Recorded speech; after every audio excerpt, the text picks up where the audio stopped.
Oman আমিরাতের পর এবার বড় ধরনের বৃষ্টিপাতের প্রস্তুতি নিচ্ছে ওমান। দেশটিতে আগামী মঙ্গলবার পর্যন্ত টানা ভারী বৃষ্টিপাতের সম্ভাবনা তৈরি হয়েছে। আর তাই সাধারণ মানুষকে এই সময়টায় সতর্ক থাকার আহ্বান জানিয়েছে সৌদির আবহাওয়া বিভাগ। মধ্যপ্রাচ্য ভিত্তিক সংবাদ মাধ্যম গালফ নিউজ জানিয়েছে, এই সময় সৌদির বিভিন্ন অঞ্চলে মাঝারি থেকে ভারী বৃষ্টিপাত হওয়ার সম্ভাবনা রয়েছে। এছাড়া শিলাবৃষ্টিও হতে পারে। মক্কা এবং এর আশেপাশের অঞ্চল তাইফ, মাইসান, আদহাম, রানিয়া এবং আল মুয়াহতে আবহাওয়া সবচেয়ে খারাপ থাকবে। অন্যদিকে রিয়াদ সঙ্গে ওয়াদি আল দাওয়াসিরে মাঝারি বৃষ্টিপাত হবে।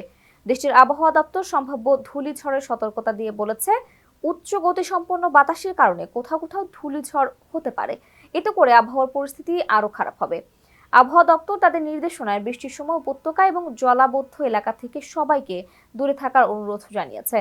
গত সপ্তাহে সংযুক্ত আরব আমিরাতে ভারী বৃষ্টিপাত হয়। এতে দুবাই সহ আমিরাতের বিভিন্ন অঞ্চলে বন্যা দেখা দেয়। বৃষ্টির পানিতে সৃষ্ট বন্যা এতটাই ভয়াবহ ছিল যে এই বন্যায় গাড়িতে আটকে পড়ে কয়েকজনের মৃত্যু হয়েছে। সবচেয়ে বেশি ক্ষতি হয়েছে ওমানের। এবারে বন্যায় ওমানের শিক্ষার্থী ও প্রবাসী সহ অন্তত 21 জনের প্রাণহানি ঘটেছে।